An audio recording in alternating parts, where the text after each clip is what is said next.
Hello and welcome to Petra Media. I'm your host Terrence, and today I just want to do a quick overview while I'm in the car. I'm hanging out waiting for this meeting. My kid's school has like a lot of meetings, but I'm not mad about it because at least I get to know what's going on with the school and the kids, and that's really important. You should be very happy if you have a lot of communication with your school for your kids. But anyway, we're not here really for that. I've been trying out the MPC 3 Pro feature pack, and I have to say that it's been an interesting experience. I did not bring everything to connect this inside the car, but I did bring my OnePlus with me.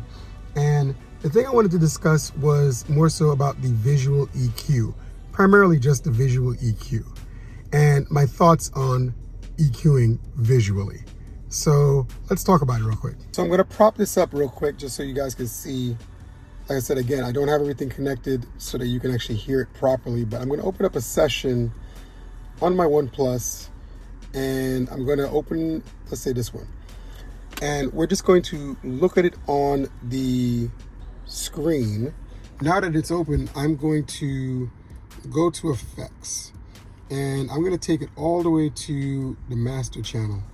So on the master channel, what I want to do is add the EQ, the visual EQ. So that's going to be the Air Visual EQ4.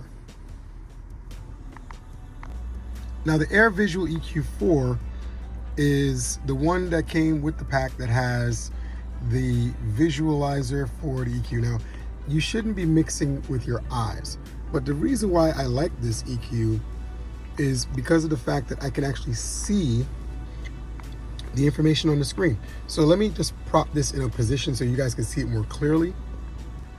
All right, I tell you, doing videos in a car is work, I tell you. So anyway, with the screen, the good thing about this, and the reason why I would put this EQ on the master is because what I'm looking for is somewhat of a representation of what's going on in my signal. It's not because I think it's the best choice for EQing, because I think all the EQs that Akai offer have different flavors to them. And quite frankly, I like the channel strip one. I usually just grab the channel strip one and call it a day.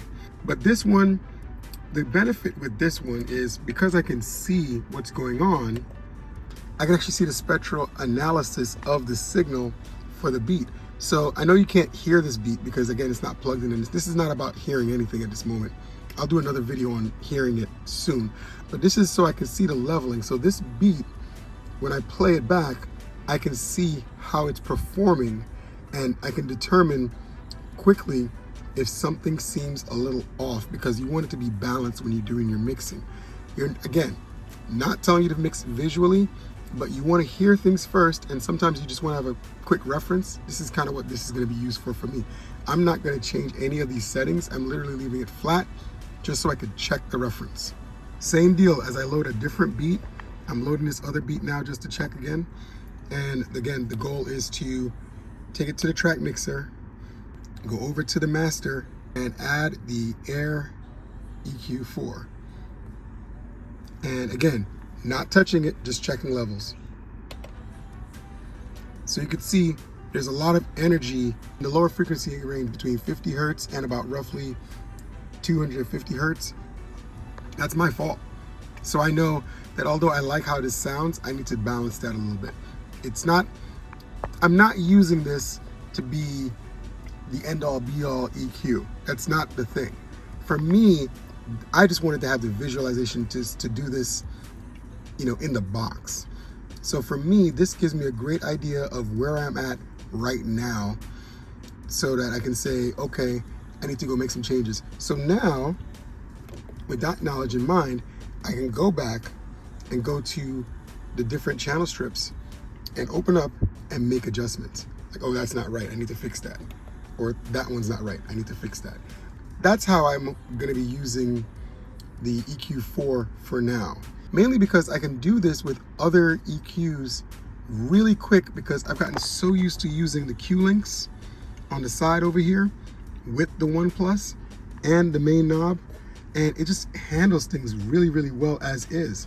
So this EQ, although it's great, and I'm gonna dive into it some more and use it in some more examples, right now, putting it on the master and leaving everything flat is really helpful for me, and I appreciate that.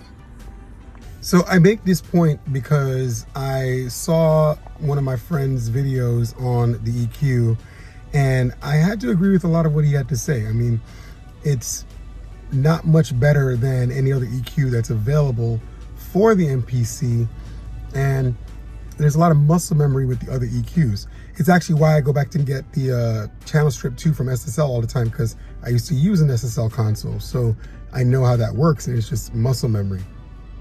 So for someone who's brand new, I still think it's a good purchase if you're looking for, you know, a different set of EQs. And there's other things that come in the pack. There's a reverb, there's a mid-side tool, there's some warping tools, there's a couple other things that come in the pack. So I'm not trying to discount what comes in the pack. But for me, the use of this EQ is more so the fact that I wanted some kind of visualizer so I can take a quick look at things. You should not mix with your eyes. Don't mix with your eyes. Don't mix with your eyes. Don't do that. You need to make sure it's pleasing to your ear. Make sure you have that right first. Once you're sure that it sounds right, then look at the EQ with your eyes and say, hey, you know.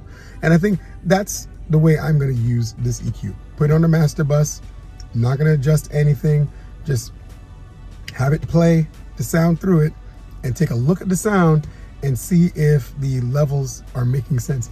Did all the decisions that I made in the mixing on the main tracks, the submix, the returns, all culminate in the master out having a signal that sounds like it makes sense?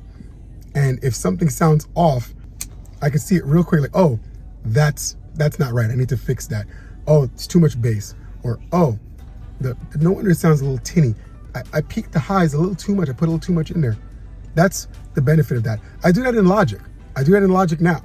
When I use Logic, I use Voxengo Span. And Voxengo Span allows me to see that visualization the same way. And if that curve looks crazy, I know I did something wrong. So there's no point even putting ozone on it.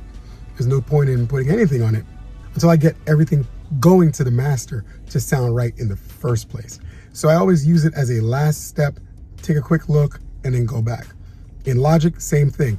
I'll put it on as the last thing, go listen to everything, look at it, okay, let me go back. Or I'm working on stuff and halfway through, something don't sound right. That's the way I look at it. For those of you who have it now, how are you using the Visual EQ? How are you liking it? I feel like it's optimized primarily for the Live 3. Like the visualization looks better on the Live 3, and the movement of the plugin itself seems to be smoother on the Live 3. Just basically the way the waveform looks and moves. The plugin itself for EQing and everything seems perfectly fine, and it sounds no different from the EQ on the main channel strip. It's just some extra settings, and that's totally fine. There's nothing wrong with that, but just something to think about. I think the visualizing part of it was designed primarily for the newer machine, and we're seeing a little bit of compensation with the older machines because not as many processors, not as much RAM, and it's not as fast. So those all add up to the graphics looking the way they look. Not mad at it, but I'm happy I have it. Like, share, subscribe. Join me next time.